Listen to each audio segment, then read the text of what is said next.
How Cool. are you? How have you been? I'm good. I've been good. Good, good, Been good. chilling.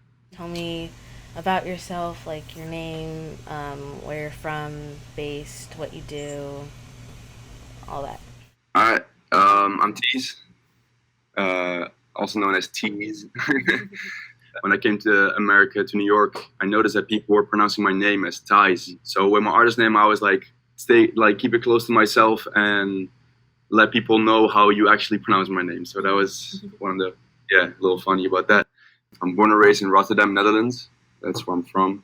Now I'm back home with my parents again, waiting to go somewhere else next because I was in New York this last year. Graduated high school last summer and wanted to just go out and be busy with music all the time. So I found an internship at a recording studio in Manhattan, and I met someone at a Tyler the Creator concert around the 12th of September. Started hanging out with him, started hanging with his friends, and then from one day to the other, I met Max in a deli at 4 a.m. close to the dorm. We started talking about music, and he pulled up to my apartment in the Upper East Side, and we started working on music. Fire. Ah, Are you taking a picture? I'm doing something more special. A video? Let's Yeah. That's the next project, my guy. Let's do it. get this shit, bro. So, how did you get into like the world of art, like music, even like drawing, painting, like all the things that you do? I guess it's a mixture of a few things. It's like, for me, growing up with my parents listening to a lot of different music, that kind of like shaped my curiosity or like my taste. That's a lot of like Raphael Sadiq, Erykah Badu, D'Angelo, and there are a few names that are like really that my parents were listening to, but then I started researching and like finding artists that work with those artists and like just looking at the credits of the songs. So Q-Tip was one of those. I was listening to a lot of them, or like Tribe Called Quest. So that was kind of like the music part, and then I started taking guitar lessons when I was like, I think 7 or 6 or something. So pretty early on, I started experimenting with an instrument, and then I kind of wanted to take it further. So I started looking on YouTube to learn like piano and kind of like do more than just what the teacher was giving me. I don't know. I always kind of like had the drive to just create. Kind of like, I don't know why. I don't know if I can explain like that whole part of it, but I feel like you might have that same thing, like just expressing or like executing stuff. But mostly for me with music and drawing that I've been doing kind of like my whole life, but now a little bit more. It's just because like the same with like making a movie probably and writing out the story is like you have a whole canvas that is just completely blank, and then you're filling it in with whatever you want to do. And I feel like even with music, you can cross so many more boundaries, or like with drawing, because you don't have to rely on reality. Because if you would make an animated movie, you can really do whatever the fuck you want. But yeah, kind of like that. So that's always like the curiosity that I have is like, what can I make next? Because it's always going to be different. And just finding out if it's cool or not. If it's cool, I'll rock with it. If it's not cool, I will learn something from it. So that's kind of like how I keep myself going, I guess.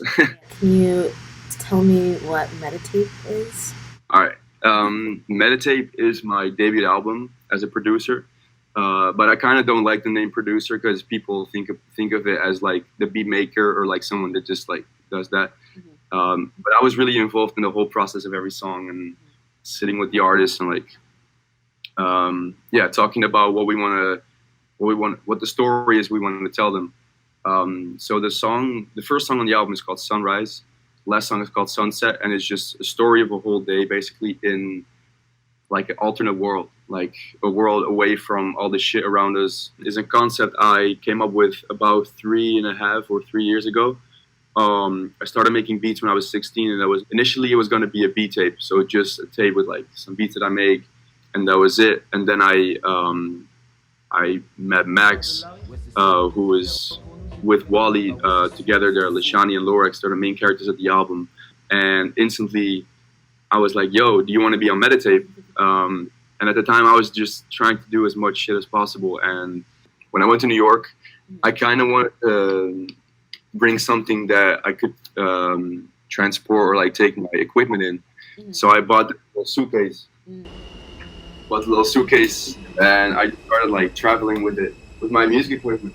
And I realized that it kind of changed purposes a little bit in the beginning, but then once I met Max and Wally, I was using it all the time to just travel with the studio basically, because I could set it up wherever, and I wouldn't have to depend on these motherfuckers to come out of their beds and like come to my place, so I could just pull up to them.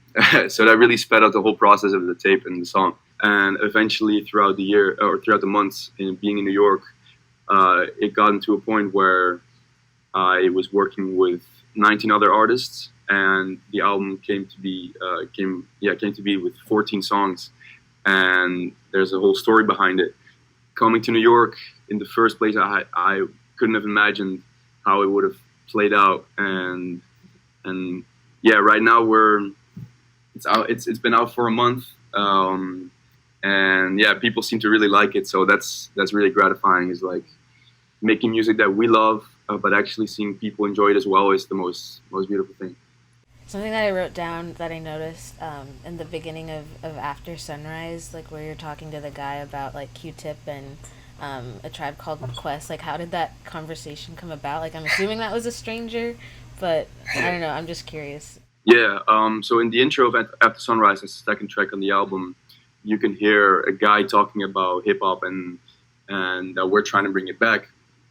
And that was a conversation I had with a guy who seemed to be a homeless guy, and he was in the deli or a bodega. And that was one of the first days that I was in New York, and I was working at the internship. In New York, I kind of had a new mindset prior to like when I was here. I was really open and trying to encounter as many new experiences as possible, and always, yeah, just not be in my shell, because right now was my opportunity to really just experience as many new things as possible. So I went up to the man and I started talking to him about, I don't remember what it was initially, but I noticed that he just had this voice that just struck me. It was like he had such a powerful voice and also such a funny voice as well. So I was like, damn. And I pulled out my phone and I started recording, and we started talking about music. And initially he was talking about Gladys Knight and the Pimps and R&B, soulful music, and about how that music changed. And then I started to steer a little bit into the hip hop direction. And then we started talking about Wu-Tang doing a show and all that. And I chopped out the voice memo so that it seems like we're talking about hip hop. And I think that moment is really good and nice to have in the beginning of the album as well, is letting people know like this is our message that we're trying to convey, is that we're trying to bring back the hip hop that was in the 90s, even though I'm like from 2001, but we're giving it our own twist, and that's why I feel like that's kind of like the first message that people get diving into the new world basically in the second track. Yeah, that's all it is. So how would you describe your musical style, and if this changes when you're working with artists, like other artists versus by yourself? My musical style is, I think, a mixture of a lot of things. Majorly, it's my interests that lay very much into jazz, soul, but hip hop majorly, and definitely a certain vintage feel to the music that I was trying to recreate, or I am trying to recreate from when I was growing up, and trying to recreate a feeling. That's kind of the most of it, is recreating a feeling that I get when I'm listening to a certain song. So I play saxophone, guitar, piano, and a drum machine on the album. And with all the artists, they're so different, and their styles are they're varying throughout what the album came to be eventually. So I was figuring out on the go which artists would fit on certain instrumentals or not.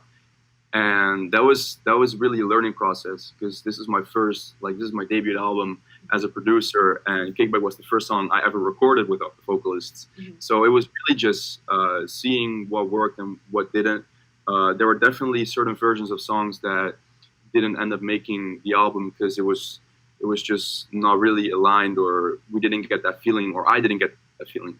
I guess this kind of goes into my next question, which is like, are there characteristics of people, like personally or artistically, that like jump out at you, or like even how did you end up working with all the people that are on MediTape? A lot of I think all the artists have a certain characteristic that just spoke to me, and that's why it eventually led up to me reaching out to them and asking them if they wanted to be a part of this experience. And I feel like it's really beautiful to have a snapshot of 14 songs and 46 minutes of just all these different minds together, but all in the same frequency, basically. So a lot of it was organically. I met some guys like Max and Wally just on the street. And then that was the first start. That's kind of like the snowball effect that got started. I met some of their friends like Lacey and Jake that I didn't know. And then we started going to like venues and we started performing, and that's where we met a lot of other artists that eventually led up to us working with Aura, Close Cash, Swami Sound, and the internet. So I had a friend who reposted Nina, for example, and she's in Buenos Aires.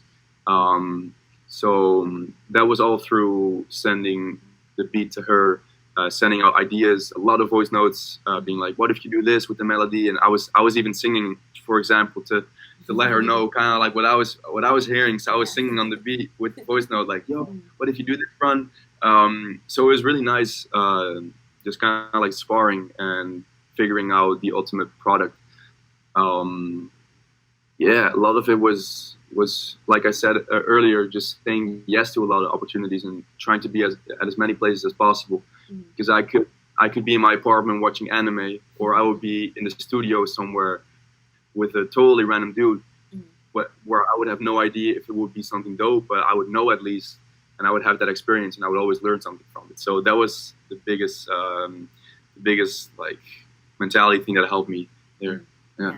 So what, I guess, can you talk about like your music process in terms of like layers, and then also like working with artists, especially kind of like I don't know, to me it reminds me of like directing actors in a sense, where you're kind of trying to like get something out of them and you're like doing numerous takes. So if you want to talk about that. Yeah, definitely. So like I said, Kickback was the first song I recorded with vocalists, and for an example, on that song, I knew, like, we already had the beat. I made the beat the night before Max and Wally pulled up. And I was like, yo, I know that I'm going to have two rappers, like, on my disposal for the song. So what are we going to do with this? Are we just going to run with a classical or classic 16 bars verse, a hook, 16 bars verse, a hook, and that's it? And I was like, no, fuck that. Let's make it spicy and let's do something out of the ordinary, kind of. So I asked them if they knew a song by Enes Apak and YBN Corday, R&B, where they go back and forth as well. And I think that captures such a crazy energy and just a feeling. So I was like, yo, I showed them the song. They already knew it, obviously, with just us being super like crazy hip hop heads, like we're up to date with everything. So that was also one of the moments, and I was like, okay, I'll fuck with these cats because they knew what I was talking about. So showed them the song, like a reference track, and they started writing in French and English because they're French as well. So for After Sunrise, the second song on the album is also just like a literal start of the story again, because it was the second song we worked on. And it was just us in the studio all the time. And we made that song in a day, and it represents a day. Like if you listen to the story, it's kind of like us just walking around, and like we literally got kicked out of my apartment because we were smoking weed in the fucking stoop. Like my roommates were like, "Yo, it's 11 on a weekday. Like, why are you here?" Like they have work the next morning, so we dipped, and we decided to write a song about that. So that's kind of like, yeah, the stuff that happened and came across. And then at that time, in the first period that I was in New York, actually I went to New York, for 3 months because I was on a tourist visa. And I could only bring my laptop to New York basically. So I had my laptop and I had my little MIDI keyboard, and I was just using that to as much like to my advantage as much as possible. So I was sampling stuff and I was playing chords and stuff, but I couldn't really use instruments. So the beats that I was making in New York were very much like old school hip hop, and not really much experimenting with guitar or saxophone. So at that time, I was playing around with that, and I knew, again, I had the feeling in my mind that I wanted to recreate. So with every artist, it was kind of the same idea. I made a beat, and when I make a beat, I always have a certain flow in my head. Like I know I'm not like rapping or singing or anything, but I know I have like an idea of a run or a harmony. So a lot of the times I try to convey that to the artists. So for example, on The Garden, when the beat drops, I made the beat and I was at Jake's house, and the guys were in his room in the studio, and I was sitting on the couch just alone in the living room, and I was like, let me just work on this real quick. And I listened to the beat and I found a vocal run, and I was like, yo, this is it. Because I was supposed to work with Anya the next day or the day after. So I recorded it with my laptop, like real quick, just to have the reference. Yeah. And that's a lot of things, is just getting the ideas out, having it as reference. So, for example, voice notes on this is really, really handy. Just coming in, recording something real quick, just to have it. It's kind of like making notes of something, and that was a big component. And then I came back home because of COVID-19 around mid-March, and that's when it really allowed me to dive into every track on all the details. So I had the saxophone, which was collecting dust under my sister's bed. No one was using it, so I was like, fuck it, let me experiment with that. And I had guitar, which I was playing around since 6 years old. So I was using everything kind of that I had, just to come out with this like end product. And it was a lot of back and forth online, sending the newer beats and the newer stuff that I perfected and polished, sending it out to the artists. Yo, what if you do this? A lot of FaceTime calls, like a lot with all these different artists. Imagine like 19 artists on this tape, all trying to stay connected. I was talking to Max and Wally every day for hours. So yeah, it was really nice being connected with everyone.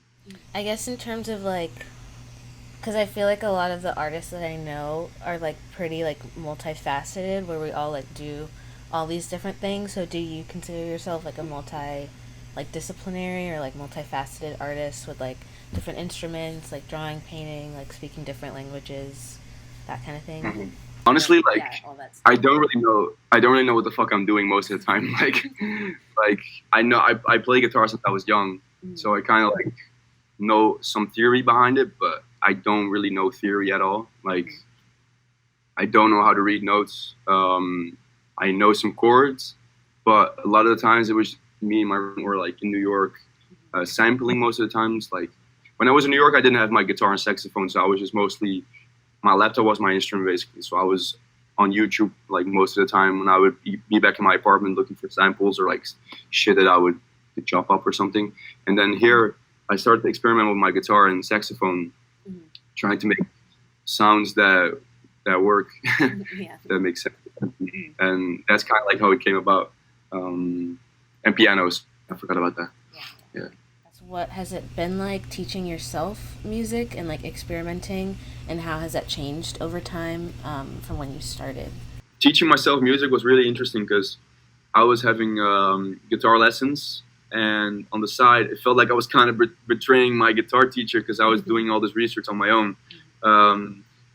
But yeah, I want to give out to anyone that's listening or reading this right now is that YouTube or the internet in general is a huge information source. Like I can't stress that enough. It's amazing. And that's what I did. I spent hours and hours on YouTube in my room trying to learn something new about a plugin or on Ableton, or like how I program certain things. And I was either spending hours looking for samples as well. So I was growing into this new role kind of from learning guitar and lessons and very like systematically to actually being more free and doing my own research. And that's when when my curiosity for music started growing by the day. and I wanted more of it every day, and I was just collecting, and trying to grow. Um, and yeah, I brought that knowledge to New York, and looking at mentors like Tyler the Creator or Pharrell Williams, and how they do certain stuff and how they want to express their minds and not having it suppressed around that. It's really nice to know, and it helped me. And I'm convinced that if I wouldn't have known those artists, it would have panned out a little different. So definitely, yeah, the presence of artists and looking what they do and how they execute certain things was really necessary. Yeah. Yeah, I guess in terms of like recording things and like voice memos, I know a lot of like writers and filmmakers like do the same thing when we're just out, and I feel like especially in like New York, there's a lot of interesting things happening all the time. So Yeah. I guess how has that been for you? Like, I guess if you want to talk about like some things that you've recorded, like anything interesting, or is there? I know like with Kickback, the sample that you use is like people like bucket drumming, like that kind of thing. If you want to, Yeah. I don't know, talk about that. Yeah. What I instantly remember coming to New York was just it was this completely chaotic ball of just people doing shit, and I loved it. Like there were so many impulses and so many things that happening. I was like, damn, like there are so many details you can go into, and you're gonna have an amazing story or an amazing experience looking into that. So I was like, let me just try to document as much as possible, and then something is gonna come out of it. So one day, I already knew Max and Wally for a few weeks, and we were recording Kickback, and I was taking the train from 77th Street to 14th Street, Union Square, and that was like kind of like the binding train station for everything that we did. So I came out of Union Square, and I saw this dude, some street performers, and who was rapping on a guy playing drums on a bucket. So I recorded that, knowing that it would represent more than just me recording a street performer because it was nice. It was also a snapshot of something that linked that moment to that place. So on the album, you have Kickback, and you hear the street performer in the intro, and you hear him in the outro. So it was actually me physically going out of Union Square into the dorm where we were recording Kickback, going back to Union Square. And the song after Kickback is called Unison Square, which is kind of like a wordplay on that. But it's literally about Union Square, basically, and like that physical place linking everything together, and everyone taking its own train back home, which is the 13th track. So yeah, with voice notes, it's really nice because it's just a snapshot of the world, basically, at that moment, on that place, at that time. I guess now I'm thinking about like I know you have that little like camcorder. Yeah. I guess what like what was your process when you were like filming stuff? Yes. Wait, what'd you say? Like what was your like process when you were like filming stuff, and like I guess what do you have, like what are your plans for all that footage that you have? Well, I knew that. So the camcorder I only brought to New York on the second time, the end of January, because I knew we were bound to be working on music all the time. So I was like, let me just bring it and just film random stuff that could accompany the album. So I filmed a lot of footage in sessions, like little funny clips, little random stuff that has no link to it whatsoever, but just literally like a camcorder, like pulling, like bringing it, opening it, and just filming like immediately at the spot. So that was kind of like the idea, is not really having any premeditated like scenes or no acting, just like documenting basically. So I'm planning on making like a documentary for it, for the album, or at least like videos that we shot, and letting people know like, yo, this is how the process came to be, or like this is how the album came to be. Yeah, so I'm gonna have to figure out how I want to make that work. I might have to work with some people to get that out. I got you, dude. I got you. Yeah. So yeah, we're gonna have to see how to do that. Yeah. But it's cool. Cool. Yeah, it reminds me of like the Cherry Bomb like Yeah, documentary kind of definitely. thing. That's what had in mind initially, just like filming that and literally that, because I think I watched that documentary like like 100 times, just because Tyler is one of my favorite artists. But even so, just like the aspect of like watching the process with the artists Yeah. is I just really like that personally as well. Is like knowing an album and then even looking into like how it came to be is like one of the best things I think. And that's why I think visuals are so important as well to tell a story if you want to tell a way more complete story. Um, so yeah, that's where the idea came from. So you kind of talked about this, but thinking about yourself a year ago, did you ever think that like your life now would be like No, no, this? no way, no way, Jose.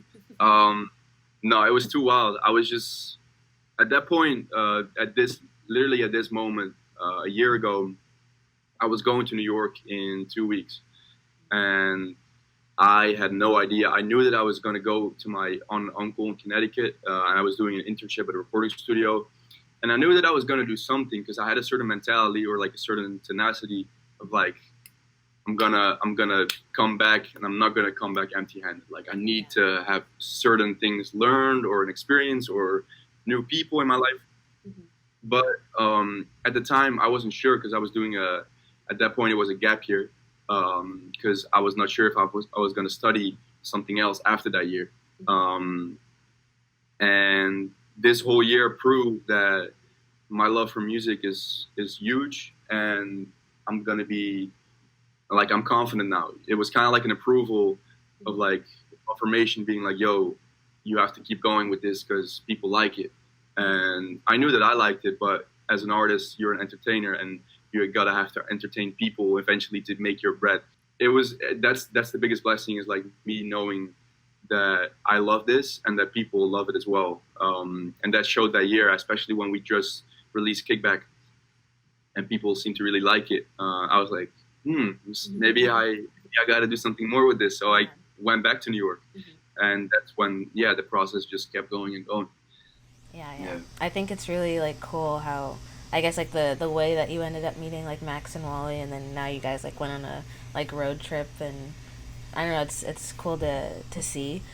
So in terms of like your new, I heard like your new like song yesterday on like your live. So if you want to talk about like that project and like how, because I really liked how it's kind of that song that you played is kind of like about like the road trip. Like I don't know, I just think it's like so cool.